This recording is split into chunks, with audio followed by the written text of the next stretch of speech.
चलिए आइए, स्वागत है आपका सुपर 100 क्लासेस के इस यूट्यूब चैनल पे।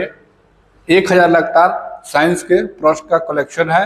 ये प्रश्न आपको रेलवे के सभी एग्जामों में पूछे गए प्रश्न है, इंपॉर्टेंट प्रश्न है। चलिए प्रश्न की ओर चलते हैं। प्रश्न 401 है, एसिड नीले लिटमस पत्र को किस रंग में परिवर्तित करता है? यदि एसिड की बात करें अम्ल का, तो अम्ल जो होता है इन नीले लिटमस पेपर को किस रंग में परिवर्तित करेगा? तो किस रंग में परिवर्तित करेगा? तो देखिए, तो ये लाल रंग में परिवर्तित कर देगा। तो ऑप्शन हो जाएगा आपका लाल रंग। यदि एसिड की बात करें, ध्यान से समझिएगा, एसिड, तो जो एसिड होता है ये नीले लिटमस को लाल में परिवर्तित कर देता है। तो इसे याद रखने की फॉर्मूला होता है ABR। तो ABR आप एक ट्रिक है, इस माध्यम से आप याद कर सकते हैं कि जो A से एसिड, A से एसिड, B से हो जाएगा आपका ब्लू और R से हो जाएगा रेड। तो जो एसिड है वो ब्लू लिटमस पेपर को लाल कर देगा। कह रहा है अगला प्रश्न, देखिए अगला प्रश्न है, क्षार लाल लिटमस को क्या कर देगा?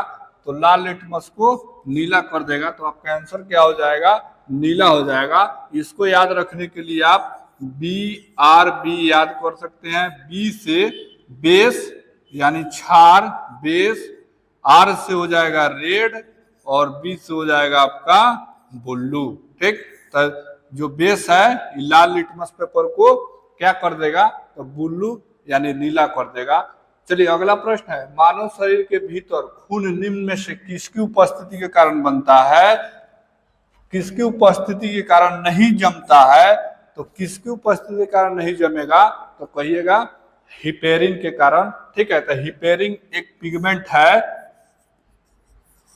हिपेरिन एक पिगमेंट है जिसके कारण मानव शरीर में खून नहीं जमता है, यानी नसों में खून का प्रवाह होने का कारण क्या है? तो कहेंगे हिपेरिन। चलिए 404 नंबर प्रश्न है, रुधिर के प्लाज्मा में किसके द्वारा एंटीबॉडी निर्मित होता है?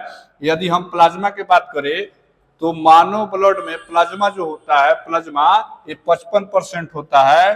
कितना होता है? 55% होता है। और इस 55% में 90% क्या होता है? तो कहेंगे जल होता है। तो ये पूछ रहा है कि एंटीबॉडी का निर्माण कहाँ होता है? तो कहिएगा लिम्फोसाइट में। तो आंसर क्या होगा आपका? तो लिम्फोसाइट हो जाएगा। डेली 8 बजे सुबह यह क्लास आपको देखने को मिलेगा। 1000 साइंस के प्रश्नों का संग्रह है, इसे देखना ना भूले। इंपॉर्टेंट प्रश्न है, जितने भी प्रश्न है प्रीवियस ईयर प्रश्न है, रेलवे के एग्जाम में बार बार पूछे गए प्रश्न है।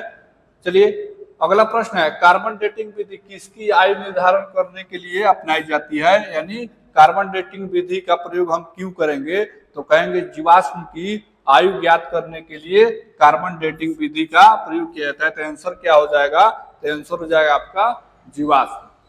चलिए अगला प्रश्न है, अत्यधिक शराब का सेवन करने से शरीर का कौन सा अंग प्रभावित होता है? तो ज्यादा मात्रा में अल्कोहल का सेवन कीजिएगा, ज्यादा मात्रा में शराब का सेवन कीजिएगा तो लीवर डैमेज होने की संभावना रहता है। तो प्रभावित अंग कौन सा हो जाएगा? तो कहेंगे प्रभावित अंग हो जाएगा आपका लीवर हो जाएगा। अगला प्रश्न देखिए, शरीर में रक्त बैंक का काम कौन अंग करता है? यानी शरीर में को किसे हम ब्लड बैंक के नाम से जाना जाता है? किसे हम ब्लड बैंक के नाम से जानते हैं? ब्लड बैंक के नाम से जानते हैं। तो ब्लड बैंक के नाम से हम किसे जानेंगे? तो कहिएगा प्लीहा को। तो आपका आंसर क्या हो जाएगा? तो आंसर हो जाएगा प्लीहा, यानी प्लीहा को ब्लड बैंक के नाम से जाना जाता है। तो आंसर हो जाएगा आपका प्लीहा, यानी स्प्लीन कहिए या प्लीहा कहिए। तो प्लीहा को आप ब्लड बैंक के नाम से जाना जाता है। चलिए नेक्स्ट प्रश्न है, अगला प्रश्न है, हरे पौधे में प्रकाश संश्लेषण की इकाई क्या कहलाती है? तो हरे पौधे में प्रकाश संश्लेषण की इकाई पूछा है, यूनिट को क्या कहेंगे, तो उस यूनिट को क्वांटासोम कहा जाता है। क्या कहा जाता है, तो कहिएगा क्वांटासोम। इंपॉर्टेंट प्रश्न है, इसमें कंफ्यूजन होने की संभावना रहता है, तो यहाँ पे ध्यान से देखिएगा। हरे पौधों में प्रकाश संश्लेषण की इकाई को क्या कहेंगे, तो क्वांटासोम कहा जाता है। चलिए अगला प्रश्न है, शरीर में रक्त की सफेद कोशिकाओं का मुख्य कार्य क्या है। तो शरीर में रक्त की सफेद जो कोशिका होता है उसका मुख्य क्या है। तो देखिए सफेद कोशिका का मतलब किसका बात कर रहा है, तो कहेंगे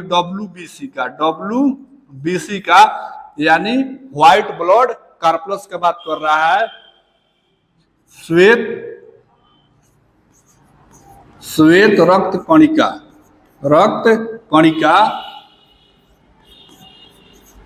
श्वेत रक्त कणिकाएं का ही बात कर रहा है। तो WBC तो कहेंगे शरीर को बीमारियों से बचाता है, तो यानी आपका रोग प्रतिरोधक क्षमता बढ़ाता है, इम्यूनिटी पावर बढ़ाता है। तो WBC के अगर आपके ब्लड में कमी हो जाए WBC के, तो आपका शरीर जो है बार बार बीमार पड़िएगा, ठीक है, बार बार खांसी जुकाम बुखार आने की संभावना है। तो WBC का काम क्या है, तो इम्यूनिटी पावर को मजबूत करना, रोग प्रतिरोधक क्षमता को बढ़ाना। चलिए अगला प्रश्न है, मछली के हृदय में कितने प्रकोष्ठ होते हैं, यानी मछली का जो हृदय है कितने कोष्ठ का होता है, कोष्ठ का, तो कहेंगे 2 चैम्बर का होता है। चलिए अगला प्रश्न है, मानव शरीर में रक्त के अवांछनीय पदार्थ को अलग करने का कार्य कौन अंग करता है। तो मानव शरीर में रक्त का शुद्धिकरण करना यानी अवांछनीय पदार्थ को अलग करना, उसका किसका काम है, तो कहिएगा किडनी का यानी ब्रिक का काम है। तो आंसर क्या हो जाएगा आपका, ब्रिक हो जाएगा। अगला प्रश्न है, 40 वर्ष पूरे हो जाने पर चर्चित अप्सरा क्या है। तो अप्सरा यहाँ पे क्या है, तो कहेंगे न्यूक्लियर रिएक्टर है। क्या है, तो आंसर में कहिएगा न्यूक्लियर रिएक्टर है। चलिए अगला प्रश्न है, डायनेमो का कार्य क्या है। डायनेमो क्या है, तो कहेंगे डायनेमो एक डिवाइस है। डायनेमो एक डिवाइस है, इसका काम क्या है, तो कहेंगे यह यांत्रिक ऊर्जा को विद्युत ऊर्जा में कन्वर्ट करने का कार्य करता है, यानी यांत्रिक ऊर्जा को विद्युत ऊर्जा में कन्वर्ट करने का कार्य करता है। अगला प्रश्न है, पिच ब्लेड में कौन सा रेडियो एक्टिविटी तत्व प्राप्त किया गया था, यानी पिच ब्लेड से कौन रेडियो एक्टिविटी तत्व प्राप्त किया गया था, ठीक है, तो कहेंगे रेडियम, ठीक। चलिए अगला प्रश्न है, गिरगिट की त्वचा में रंग बदलने का कारण क्या है, यानी गिरगिट जो है ये अपना रंग बदलते रहता है, तो उसमें पूछ रहा है कि जो उसकी जो त्वचा में है ना, ये रंग बदलने का कारण क्या है, तो कहेंगे गिरगिट में वर्णिलॉग पाया जाता है, जिसके कारण वो अपना रंग बदलते रहता है। तो उसका नाम क्या है, तो कहिएगा उसकी त्वचा में मेलेनोफर नामक असंख्य रंग द्रव्य कोशिका पाया जाता है, उसी के कारण वो अपना रंग बदलता है। तो यहाँ पे याद रखिएगा मेलेनोफर नामक एक रंग द्रव्य पाया जाता है, उसी के कारण गिरगिट रंग बदलता है। चलिए अगला प्रश्न है, प्रकृति में सबसे अधिक मात्रा में पाए जाने वाले कार्बनिक यौगिक कौन सा है। तो कौन सा है, प्रकृति में सबसे अधिक मात्रा में पाए जाने वाले कार्बनिक यौगिक का नाम पूछा है, तो सेलुलोज आपका आंसर हो जाएगा। चलिए अगला प्रश्न है, समुद्र के किनारे उगने वाले वृक्ष में वार्षिक वलय क्यों नहीं होता है, ठीक है, तो उसमें वलय की संख्या पूछ रहा है, यानी वलय पूछ रहा है कि वलय क्यों नहीं होता है, तो कहेंगे क्योंकि वहां की जलवायु में अस्पष्ट भिन्नता नहीं होती है, जिसके कारण वलय नहीं होते हैं। तो आपका आंसर क्या हो जाएगा, तो कहेंगे वहां पे जलवायु में भिन्नता नहीं पाई जाती है। चलिए अगला प्रश्न है, वृद्धावस्था का अध्ययन विज्ञान किस शाखा के अंतर्गत किया गया है, तो उसे क्या कहेंगे, तो जीरेनोटोलॉजी कहेंगे। जीरेनोटोलॉजी में वृद्धावस्था के अध्ययन किया जाता है। अगला प्रश्न है, डोलोमाइट किसका अयस्क है, तो डोलोमाइट किसका अयस्क है, तो कहेंगे कैल्शियम का अयस्क है कौन, तो डोलोमाइट। चलिए अगला प्रश्न है, ध्वनि की तीव्रता मापने वाला यंत्र क्या कहलाता है, तो ध्वनि की तीव्रता को मापने वाले यंत्र को क्या कहेंगे? तो कहिएगा ऑडियोमीटर कहा जाता है। ऑडियोमीटर एक डिवाइस होता है जो ध्वनि की तीव्रता की माप करता है। चलिए अगला प्रश्न है, दूध का खट्टा होना किसके द्वारा? तो कहेंगे जीवाणु के द्वारा। ठीक है, जीवाणु के द्वारा दूध खट्टा होता है। तो किस जीवाणु के द्वारा? तो कहिएगा लैक्टोबैसिलस जीवाणु। किस जीवाणु? तो जीवाणु का नाम क्या है? तो कहिएगा लैक्टोबैसिलस जीवाणु।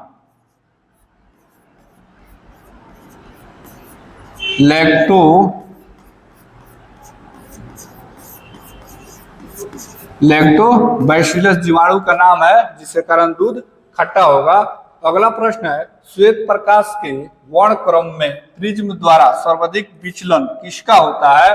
तो कहेंगे सबसे ज्यादा विचलन यानी प्रकीर्णन की बात करें तो बैगनी रंग का। अगर सबसे कम विचलन की बात करें, सबसे कम किसका विचलन होगा? सबसे कम विचलन किस रंग का होगा? तो कहिएगा लाल रंग का। तो लाल रंग का विचलन सबसे कम होगा। अगला प्रश्न है, रेफ्रिजरेटर में प्रतिशीतक क्या होता है? तो कहेंगे फ्रीऑन को भरा जाता है। पहले CFC भरा जाता था, क्लोरोफ्लोरोकार्बन, लेकिन इस पर बैन लग गया क्योंकि ये जो क्लोरोफ्लोरोकार्बन है ना, ओजोन परत पर क्षय पहुंचा रहा था, इसी कारण इस पर बैन लग गया। तो फ्रीऑन भरा जाता है। तो आपका आंसर क्या हो जाएगा? फ्रीऑन हो जाएगा। चलिए अगला प्रश्न है, दूध से दही बनने में कौन सा बैक्टीरिया सहायक होता है? तो वही दूध से दही बनेगा तो लैक्टोबैसिलस बैक्टीरिया। चलिए अगला प्रश्न है, किस अंग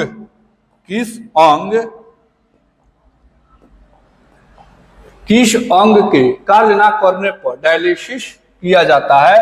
तो डायलिसिस किस अंग का काम नहीं करेगा तो डायलिसिस करेंगे? तो कहेंगे किडनी काम नहीं करेगा ना, तो डायलिसिस किया जाएगा। तो डायलिसिस क्या है? तो कहेंगे डायलिसिस एक प्रक्रिया है, इसमें खून का शुद्धिकरण होता है। खून यानी ब्लड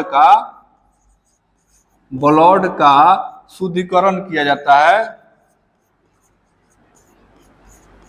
शुद्धिकरण किया जाता है तो ब्लड का शुद्धिकरण होगा। ठीक है, मशीन के द्वारा उसे डायलिसिस कहेंगे। चलिए मनुष्य के मस्तिष्क का सबसे बड़ा भाग क्या होता है? तो उसी को क्या कहेंगे? सेरिब्रम कहेंगे, यानी प्रमस्तिष्क। ठीक है, चलिए अगला प्रश्न है, राइफल चलाने पर लगने वाले झटका किसके संरक्षण का उदाहरण है? तो कहेंगे रेखीय संवेग के संरक्षण का सिद्धांत है। ठीक है, और न्यूटन के किस गति के नियम? तो कहेंगे तीसरा गति के नियम, क्रिया प्रतिक्रिया।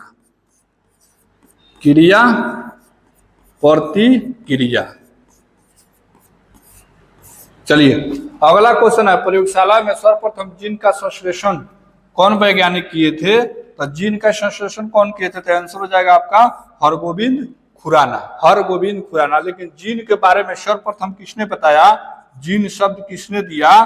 तो जीन शब्द किसने दिया था? कहिएगा जोहानसन ने जीन शब्द दिए थे पहली बार। ठीक है, चलिए अगला प्रश्न है, चंद्रमा पर वायुमंडल ना होने का क्या कारण है? यानी चंद्रमा पर वायुमंडल ना होने का कारण पूछ रहा है। तो चंद्रमा पर वायुमंडल ना होने का कारण क्या है? तो वहां सभी गैसों का वर्ग मध्य मूल वेग उसके पलायन वेग से अधिक होता है, इसलिए वहां पे वायुमंडल नहीं है। और जहां पे वायुमंडल नहीं है वहां पे ध्वनि सुनाई नहीं देगी। यानी चांद पर दो व्यक्ति आपस में बात करेंगे तो वहां पे सुनाई नहीं देगी, क्योंकि ध्वनि के संचारण के लिए किसी माध्यम की आवश्यकता होती है और वही माध्यम वहां पे नहीं है। तो ध्वनि कहाँ से सुनाई देगी? आवाज कहाँ से सुनाई देगी? चलिए अगला प्रश्न है, किस एक कोशिका शैवाल का उपयोग अंतरिक्ष में खाद्य की समुचित पूर्ति के लिए किया जाता है? तो कुलेरा जो है ना,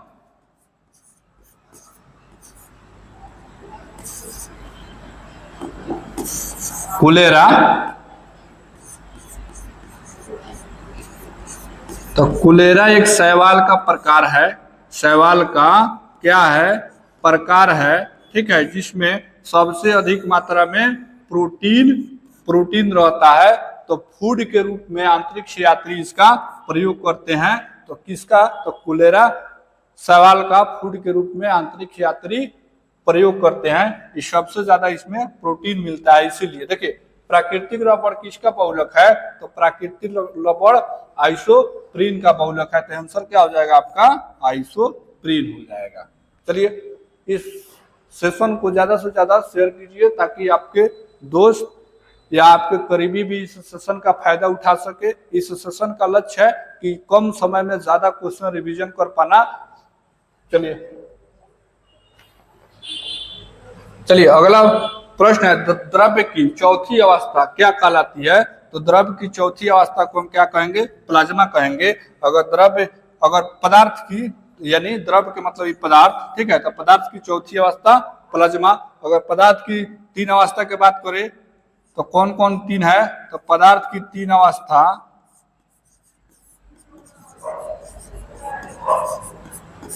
तो पदार्थ की अवस्था में क्या आ जाएगा?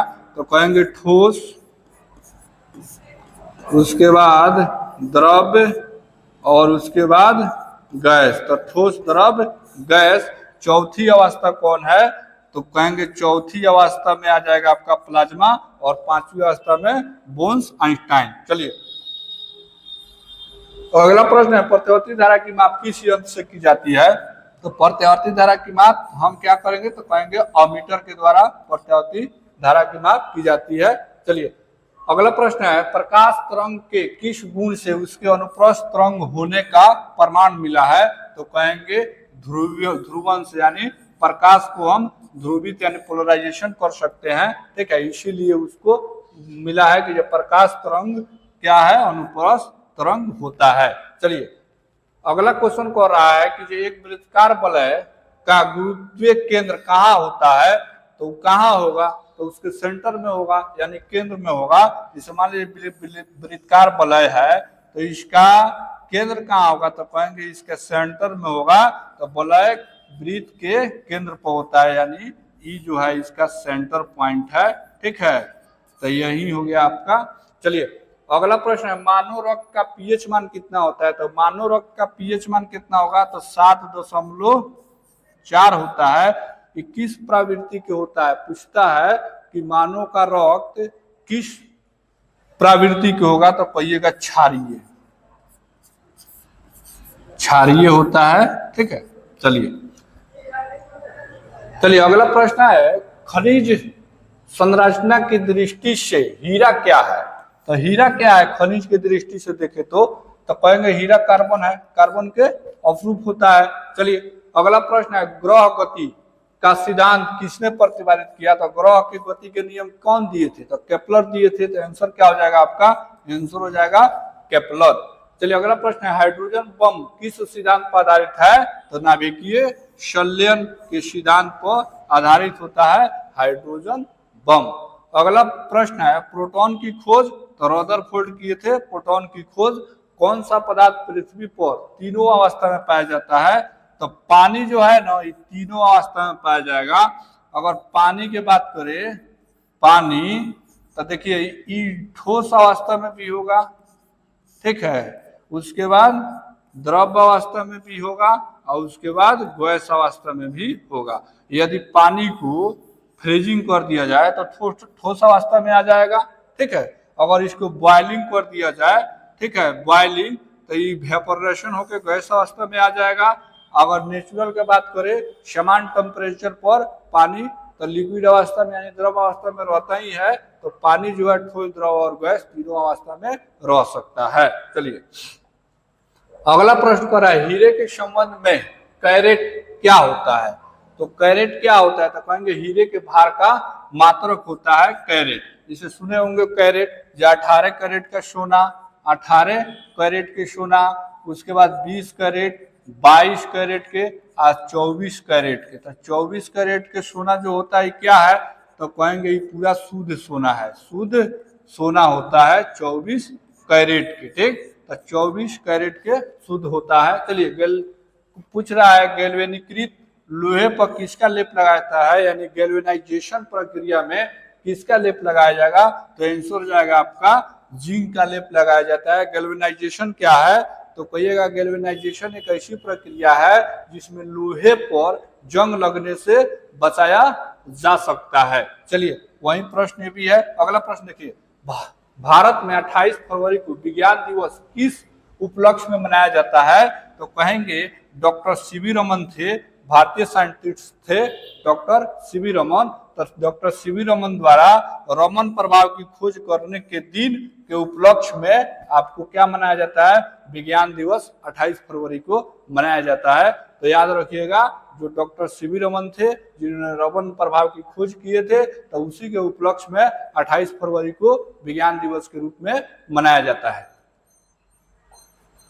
चलिए अगला प्रश्न है, 7 नवंबर 1888 भारत के किस महान वैज्ञानिक का जन्मदिन है, तो वही है डॉक्टर सीवी रमन का जन्म 7 नवंबर 1888 को हुआ था। आयोडीन युक्त नमक का प्रयोग किस बीमारी को रोकथाम के लिए कर सकते हैं, किया जाता है, तो कहिएगा गलकंड यानी घेगा रोग के रोकथाम के लिए आयोडीन युक्त नमक का प्रयोग किया जाता है। अगला प्रश्न है, विद्युत मोटर का क्या कार्य है, तो विद्युत मोटर का काम क्या है, तो कहेंगे विद्युत ऊर्जा का रूपांतरण जो है ये यांत्रिक ऊर्जा में करेगा। यानी कहेंगे विद्युत ऊर्जा का रूपांतरण यानी इलेक्ट्रिक एनर्जी का जो रूपांतरण है, ठीक है, किस में करेगा, तो कहेंगे काइनेटिक एनर्जी में करेगा, काइनेटिक एनर्जी में करेगा। ठीक है, तो इसको क्या करेंगे, तो विद्युत मोटर का काम है। चलिए हरे पौधे में प्रकाश संश्लेषण की इकाई, तो वही क्वांटोसम कहलाता है, क्वांटोसम कहलाता है। चलिए अगला प्रश्न, पृथ्वी का औसत घनत्व कितना है, पृथ्वी का औसत घनत्व कितना है, तो कहेंगे 5.5 ग्राम घन सेंटीमीटर, यानी इसको कहिएगा 5.5 ग्राम प्रति घन cm3। ठीक है, तो प्रति घन सेंटीमीटर होता है। सूर्य सदैव पूर्व में निकलता है, क्योंकि ऐसा क्यों होता है कि जो सूर्योदय होता है, ठीक है, पूरब में देखने को मिलता है, तो कहेंगे पृथ्वी पश्चिम से पूरब की ओर घूमती है, इसलिए सूर्योदय यानी सूरज पूरब की ओर निकलना दिखाई देता है। ठीक, चलिए अगला प्रश्न है, पौधों में वाष्पोत्सर्जन दर के निर्धारण के लिए किस यंत्र का उपयोग किया जाता है, तो कहेंगे प्रोटोमीटर, प्रोटोमीटर का प्रयोग किया जाता है। अगला प्रश्न है, रेड लेड, ठीक है, तो रेड लेड का रासायनिक सूत्र क्या है, तो कहिएगा Pb3O4 जो है ये रेड लेड का रासायनिक सूत्र हो गया। अगला प्रश्न देखिए, मानव शरीर में विटामिन के का निर्माण किस अंग में होता है, तो विटामिन के का निर्माण जो ब्लड क्लॉटिंग में सहायक होता है, रक्त थक्का जमाने में कौन सा विटामिन सहायक है, तो कहिएगा विटामिन के। तो इसका निर्माण क्या होगा, तो कहेंगे कूलन के बैक्टीरिया के द्वारा इसका निर्माण होता है। अगला प्रश्न है, डार्क एवेंजर क्या है, डार्क एवेंजर क्या है, तो कहेंगे यह एक प्रकार का कंप्यूटर वायरस है। क्या है, तो कहिएगा कंप्यूटर वायरस है डार्क एवेंजर। चलिए अगला प्रश्न है, फाइकोलॉजी के तहत विज्ञान के किस शाखा का अध्ययन करेंगे, तो फाइकोलॉजी में शैवाल का, फाइकोलॉजी में शैवाल का और माइकोलॉजी में कॉक के। ठीक है, माइकोलॉजी में कॉक का, तो याद रखिएगा इंपॉर्टेंट प्रश्न है, पूछे जाते हैं सब प्रश्न। देखिए किस विटामिन में कोबाल्ट पाया जाता है, यानी कोबाल्ट किस विटामिन पाया जाएगा, तो कहेंगे विटामिन B12। तो विटामिन B12 के कबो कबो रासायनिक सूत्र पूछ लेता है। ठीक है, तो कहिएगा साइनोकोबालामाइन।